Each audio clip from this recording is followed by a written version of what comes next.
Hello बच्चों, कैसे हैं आप। स्वागत है आप सभी का। बच्चों, आज जो बात हमें करनी है वो करनी है डाइजेशन के बारे में।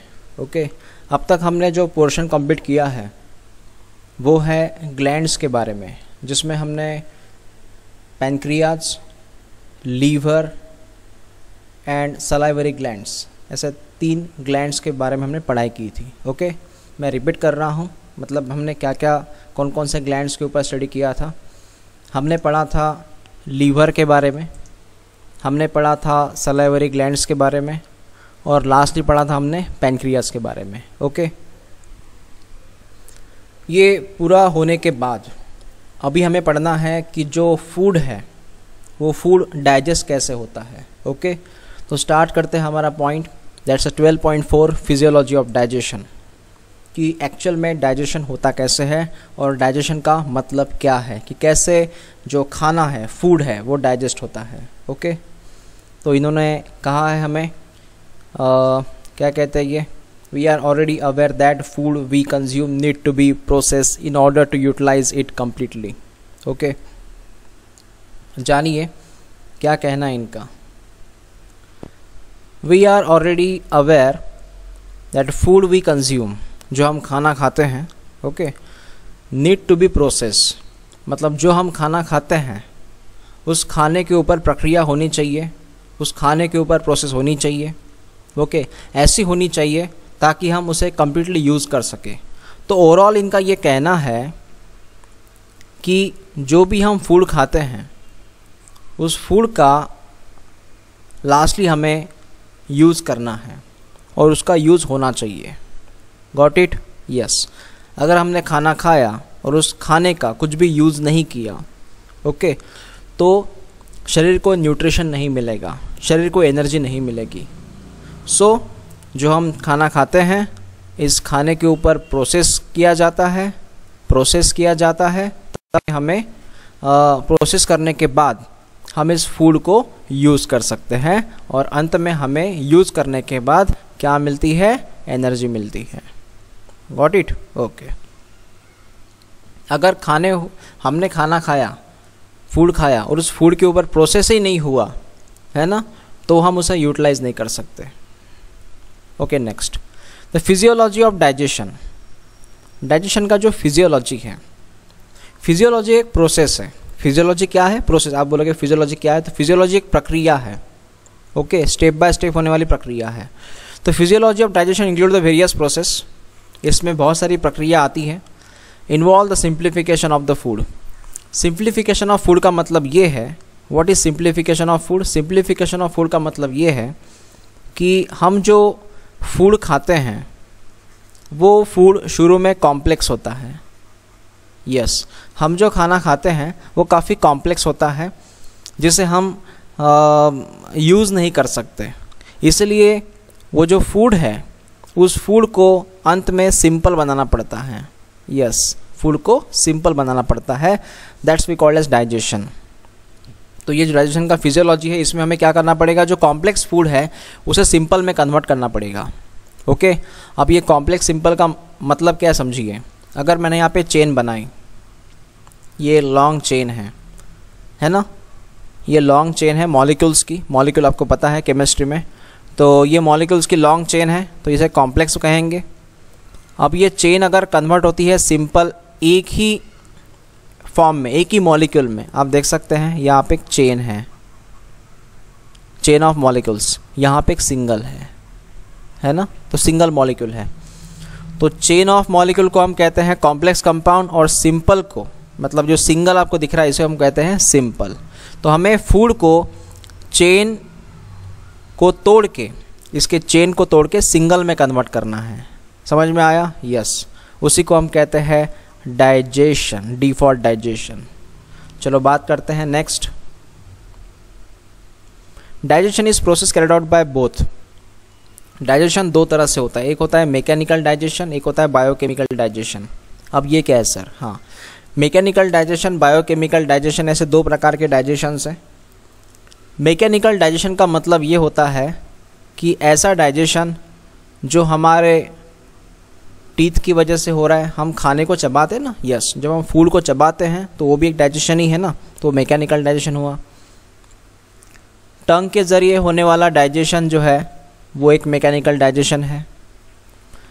बायोकेमिकल डाइजेशन का मतलब ये होता है कि ऐसा डाइजेशन जहाँ पे एंजाइम काम कर रहे हैं, जहाँ पे एंजाइम काम कर रहे हैं, जहाँ पे केमिकल रिएक्शन हो रही है, जहाँ पे केमिकल रिएक्शन हो रही है वो है बायोकेमिकल डाइजेशन। और जिस केमिकल रिएक्शन में कौन टेक पार्ट कर रहे हैं? एंजाइम। पता है एंजाइम क्या है? एंजाइम ऐसी चीज़ है जो केमिकल रिएक्शन में इन्वॉल्व होती है। एंजाइम ऐसी चीज़ है जो केमिकल रिएक्शन का स्पीड बढ़ाती है। तो क्या कहा मैंने? एंजाइम ऐसी चीज़ है जो केमिकल रिएक्शन का स्पीड बढ़ाती है। ठीक है, ओके। सो ये दो प्रकार के डाइजेशन है। इसमें पहला है mechanical digestion. Mechanical digestion include various moments of alimentary canal. आपको एलिमेंट्री कैनल पता है, जो न्यू स्टूडेंट है उनको भी पता होगा एलिमेंट्री कैनल क्या होता है। एलिमेंट्री कैनल का मतलब होता है ये ऐसा डाइजेस्टिव ट्रैक है जो शुरू होता है माउथ से, mouth to anus, mouth to anus. इसमें mouth, oral cavity, pharynx, oesophagus, stomach, intestine, anus, तो ये हुआ एलिमेंट्री कैनल।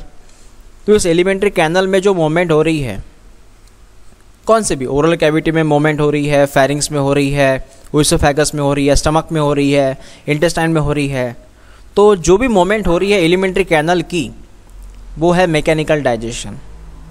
समझ में आया? तो सबसे पहले एलिमेंट्री कैनल में जो मूवमेंट हो रही है वो है मैकेनिकल डाइजेशन, और उसी मैकेनिकल डाइजेशन की वजह से, मैकेनिकल डाइजेशन की वजह से हेल्प होती है केमिकल डाइजेशन में। तो पहला कौन सा डाइजेशन होगा? Mechanical digestion. और मैकेनिकल डाइजेशन की वजह से हेल्प होती है केमिकल डाइजेशन में। समझ में आया? ओके। तो सर मैकेनिकल डाइजेशन क्या है? मैकेनिकल डाइजेशन का मतलब है मैस्टिकेशन, मतलब chewing, chewing the food. Chewing the food मतलब पता है ना, वो खाने को हम चबाते हैं। तो खाने को चबाते हैं हम बाय टीथ, दांतों से हम खाने को चबाते हैं। उसके बाद में चर्निंग करते हैं स्टमक में।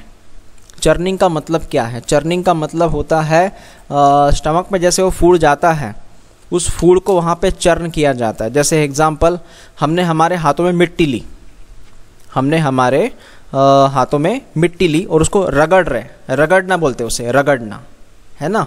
तो दैट्स कॉल्ड एज चर्निंग। उसे रगड़, जैसे मिट्टी को कैसे, रेत को हम रगड़ते हैं, वैसे चर्निंग कहते हैं। स्टमक में क्या हो रहा है? चर्निंग हो रहा है, उस खाने को वो रगड़ रहे हैं।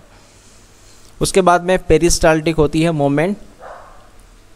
पेरिस्टाल्टिक मोमेंट आपको पता है बच्चों क्या रहती है? पेरिस्टाल्टिक मोमेंट का मतलब होता है फूड की मोमेंट। ये फूड की मोमेंट होती है। आपको मैंने लास्ट टाइम कहा था कि वो ओइसोफेगस है। ये कौन है? ओइसोफेगस। और उसके बाद ये स्टमक का एरिया है, ये स्टमक है। तो लास्ट टाइम मैंने आपको कहा था कि ओइसोफेगस में फूड है और ये फूड धीरे धीरे धीरे धीरे फूड धीरे धीरे धीरे नीचे आता है, बाद में स्टमक में आता है। तो ये जो फूड धीरे धीरे नीचे आता है कौन से मोमेंट से आता है? पेरिस्टाल्टिक मोमेंट से आता है। तो पेरिस्टाल्टिक मोमेंट जो रहती है ओइसोफेगस में रहती है, जिससे ज़रिए फूड नीचे अपने आप आता है। हम उसे फोर्स अप्लाई नहीं करते, वो अपने आप आता है, वो पेरिस्टाल्टिक मोमेंट की वजह से आता है। तो यहाँ पेरिस्टाल्टिक मोमेंट जो होती है ये पूरे गैस्ट्रो इंटेस्टाइनल ट्रैक में रहती है। सर ये गैस्ट्रो इंटेस्टाइनल ट्रैक क्या है? गैस्ट्रो इंटेस्टाइनल ट्रैक का मतलब होता है एलिमेंट्री कैनल। एलिमेंट्री कैनल का मतलब है gastro intestinal track, that's we called as alimentary canal. समझ में आया? तो उसमें मोमेंट होगी और ये सारी प्रक्रियाएं कौन सा डाइजेशन में हेल्प कर, ये कौन सी डाइजेशन है? ये मैकेनिकल डाइजेशन है। चाहे आप देखो मैकेनिकल डाइजेशन में कौन कौन आता है? उसमें आता है मैस्टिकेशन, मतलब चेविंग। चेविंग का मतलब, मैस्टिकेशन का मतलब क्या है? चबाना, बाय टीथ। चर्निंग मतलब रगड़ना, बाय स्टमक। पेरिस्टाल्टिक मोमेंट होती है, ओके, जो ओइसोफेगस में रहती है, इंटेस्टाइन में भी रहती है और पूरे गैस्ट्रो इंटेस्टाइनल ट्रैक में रहती है मोमेंट्स। और ये सारा का सारा कौन है? ये है सर मैकेनिकल डाइजेशन। ओके, चलो यहाँ बात समझ में आ गई। नेक्स्ट, केमिकल डाइजेशन की बात करते हैं। Chemical digestion is the series of catabolic, catabolic का मतलब है बच्चों ब्रेक डाउन, कैटाबॉलिक रिएक्शन कहते हैं इसे, कि यस यहीं पे लिखा है कैटाबॉलिक रिएक्शन मतलब ब्रेक डाउन, है ना। तो केमिकल डाइजेशन एक ऐसा रिएक्शन है जिसमें ब्रेक डाउन हो रहा है, दैट हाइड्रोलाइज द फूड, ये हाइड्रोलाइज द फूड, हाइड्रोलाइज का मतलब होता है ऑल्सो ब्रेक। एक सीधी सी बात है, एक यहाँ पे ए और बी नाम का एक फूड है जिसको ब्रेक किया जाता है। ए और बी एक केमिकल है जिसको ब्रेक किया जाता है, जिससे क्या होता है ए अलग होता है बी अलग होता है, दोनों अलग अलग हो जाते हैं। That we called as hydrolysis, hydrolysis that is called as a break down, है ना। और यहाँ ब्रेक डाउन के लिए वो H2O का यूज़ करते हैं, ब्रेक डाउन के लिए H2O का यूज़ करते हैं, इसलिए उन्होंने वर्ड दिया हाइड्रोलिसिस।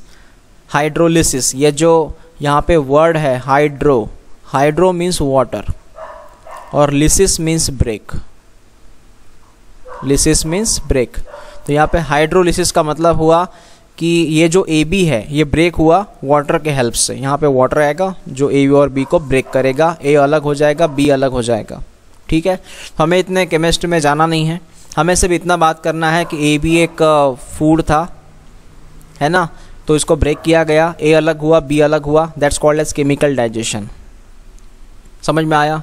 और इसी को हम कहते हैं कैटाबॉलिक प्रोसेस। कैटाबॉलिक, कैटाबॉलिक का मतलब क्या है बच्चों, कैटाबॉलिक का मतलब होता है ब्रेक डाउन, ओके। और ये रिएक्शन का नाम क्या था, इस रिएक्शन को हम कहते हैं कैटाबॉलिक रिएक्शन, बिकॉज इसमें ए और बी टूट रहा है, ए अलग हो रहा है बी अलग हो रहा है, okay. Next let us now study the process of digestion. हम प्रक्रिया को पढ़ रहे हैं डाइजेशन के, from point where it enter the food. मतलब हमें ये जो केमिकल डाइजेशन है ये पढ़ना पड़ेगा, और इसकी शुरुआत होती है माउथ से, स्पेशली ओरल कैविटी से। इसकी शुरुआत होती है ओरल कैविटी से, ये समझ में आया आपको, ओके। नेक्स्ट वो बात कर रहे हैं अभी ओरल कैविटी के बारे में, that is called as a mouth के बारे में। तो यहाँ पे डाइजेशन कैसे होगा, ओके। तो हम ये ये तो हमने इंट्रोडक्शन की बात कर ली पहले। अभी हम बात करना चाहते हैं डाइजेशन इन बक्कल कैविटी, मतलब डाइजेशन इन माउथ, माउथ में डाइजेशन कैसे होगा। तो ये एक बड़ा सा पैराग्राफ है, पहले इसको समझ लेते हैं, बस इतना ही पढ़ना है हमें, ठीक है। देखिए अभी माउथ के अंदर जो डाइजेशन होगा वो डाइजेशन कैसे होगा, देखिए। Both the mechanical and chemical digestion process take place in mouth. Mouth में दोनों डाइजेशन होते हैं, मैकेनिकल भी होता है दांतों से और केमिकल भी होता है, ओके, बाय द सलाइवा से। केमिकल डाइजेशन होता है सलाइवा से, तो chemical digestion take place by the saliva. पता है ना सलाइवा क्या होता है, तो यस। नेक्स्ट क्या कहते हैं ये, मैस्टिकेशन मतलब पता है आपको, मैस्टिकेशन का मतलब है chewing of the food take place with the help of teeth and tongue. Obviously हमारे अंदर जो टीथ और टंग है उसके वजह से क्या होगा, फूड को चबाया जाएगा, ओके। नेक्स्ट इसलिए बोलते हैं ना दांतों से हम फूड को जब चबाते हैं मैक्सिमम चबाना चाहिए ताकि उतना डाइजेशन अच्छा रहता है। सो टीथ क्रश, क्रश माने आपको पता है तोड़ना, so teeth crush and grind the food. Teeth जो रहते हैं वो फूड को तोड़ते हैं, उसको चबाते हैं। ग्राइंड मतलब पता है आपको, पीसना। ग्राइंड का मतलब क्या है, पीसना। तो क्रश मतलब तो बाद में उसको पीसना, ये टीथ काम कर रहा है। टंग क्या कर रहा है, टंग मैनिपुलेट द फूड, मतलब टंग जो होता है वो फूड को तोड़ता तो नहीं है, टंग जो होती है ना वो फूड को तोड़ती तो नहीं है, लेकिन फूड को हेल्प करती है तोड़ने में, यस। उसको मोमेंट देती है, उसको एक मोमेंट देती है, फोर्स देती है। जब भी हम फूड को तोड़ते हैं दांतों से तो उस फूड को जो मोमेंट का काम होता है वो टंग से होता है, okay, yes. Next crushing of the food, crushing मतलब पता है आपको तोड़ना, है ना, ब्रेक करना। Crushing of the food become easier when it get moisten by saliva. जब उसमें सलाइवा मिक्स हो जाता है, उस फूड में जब सलाइवा मिक्स हो जाता है तब वो फूड जो है वो मॉइस्ट हो जाता है, मतलब गीला हो जाता है, उसकी वजह से और आसानी होती है उसको तोड़ने में, है ना। तो सलाइवा से फूड क्या हो गया, गीला हुआ, मॉइस्ट हुआ, तो उसको और तोड़ने में आसानी हो जाएगी। नेक्स्ट म्यूकस जो होता है वो सलाइवा के अंदर होता है। म्यूकस एक स्टिकी सब्सटेंस है। क्या है म्यूकस? म्यूकस एक स्टिकी सब्सटेंस है। इस स्टिकी सब्सटेंस, तो म्यूकस सलाइवा में होता है। लुब्रिकेट द फूड, लुब्रिकेट का मतलब होता है ऑयली। लुब्रिकेट का मतलब क्या है? ऑयली, है ना, फ्रिक्शनलेस। हम साइकिल के चेन में कैसे ऑयल डालते हैं, साइकिल के चेन में ऑयल डालने की वजह से वो लुब्रिकेट होता है, ऑयली रहता है। तो यहाँ पे कहने का मतलब है म्यूकोस जो होता है वो सलाइवा में होता है और वो लुब्रिकेट करता है फूड को, as well as help in binding the food particle into the mass of food called as bolus. समझिएगा ये बोलस क्या है। ओके, तो अगर यहाँ पे हम ड्रॉ करते हैं ये फूड से, ये फूड पार्टिकल है। क्रशिंग आपको पता है, क्रशिंग का मतलब है तोड़ना। अब मैं बात करूँगा इनकी, ये फूड पार्टिकल्स हैं और ये अलग अलग है, ये अलग अलग फूड पार्टिकल्स हैं। ठीक है, अभी जो अलग अलग फूड पार्टिकल्स है यहाँ पे म्यूकस आएगा। म्यूकस एक स्टिकी सब्सटेंस है जो सलाइवा में होता है। ओके, तो जैसे यहाँ म्यूकस आता है ना बच्चों, तो ये फूड पार्टिकल एक जगह पे कलेक्ट हो जाते हैं।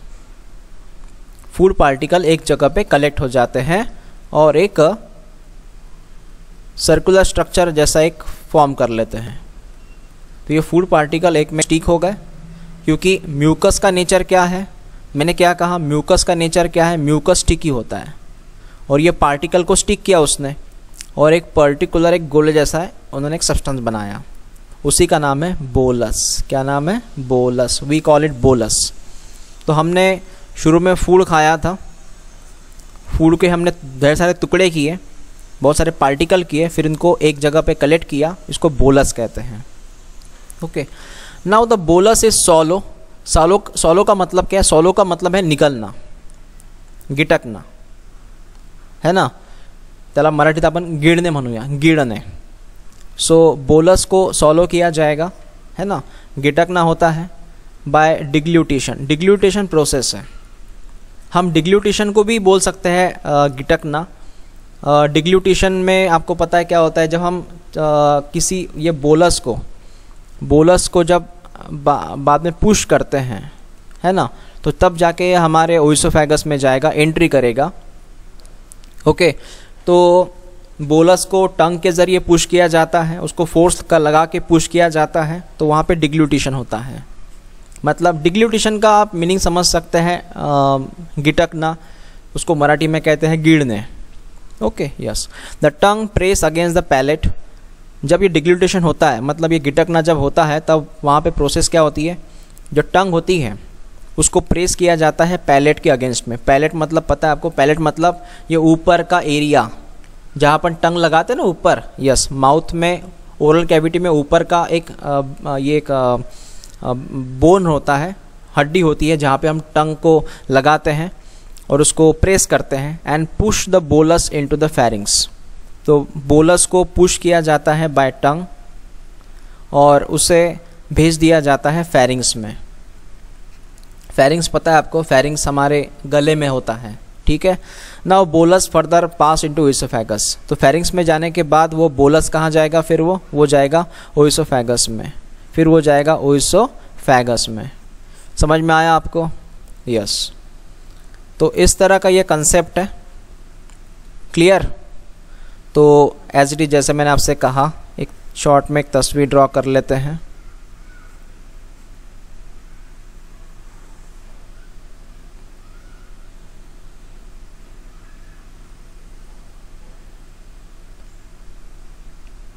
ये ओरल कैविटी का एरिया,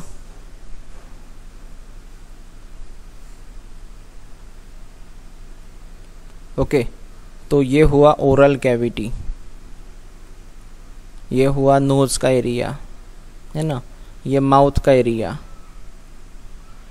तो होता क्या है, जब फूड एंट्री करेगा तो ये फूड आया यहाँ पे, इसके ढेर सारे टुकड़े हो गए, इसके ढेर सारे टुकड़े हो गए, फिर ये टुकड़े हैं उनके ढेर सारे, इन टुकड़ों को फिर एक जगह कलेक्ट किया जाएगा, इन टुकड़ों को एक जगह कलेक्ट किया जाएगा बाय द म्यूकस। तो बोलस बन गया। फिर ये बोलस को यहाँ पे लाया जाएगा, ये बोलस यहाँ पे आया, और ये जो एरिया है इसे हम कहते हैं फेरिंग्स। ठीक है, उसके बाद आपको पता है कि यहाँ पे ही ओइसोफेगस का ट्यूब रहता है, यहाँ पे रहता है ओइसोफेगस का ट्यूब। ये ट्यूब है, नाम क्या है इसका, ओइसोफेगस। तो आखिरकार ये जो बोलस है ये एंट्री करता है ओइसोफेगस में। समझ में आया आपको? यस। तो ये प्रक्रिया हमने पढ़ी अभी कि फूड एंट्री होना, उसके टुकड़े होना, मैकेनिकल डाइजेशन होना, फिर वो जो बोलस है, फिर वो बोलस धीरे धीरे फेरिंग्स में जाना, है ना, फिर वो ओइसोफेगस में जाना। ओके, क्लियर हुआ बच्चों? समझ में आया? ओके, तो जितना पोर्शन हुआ है आप इसको अच्छे से पढ़िएगा।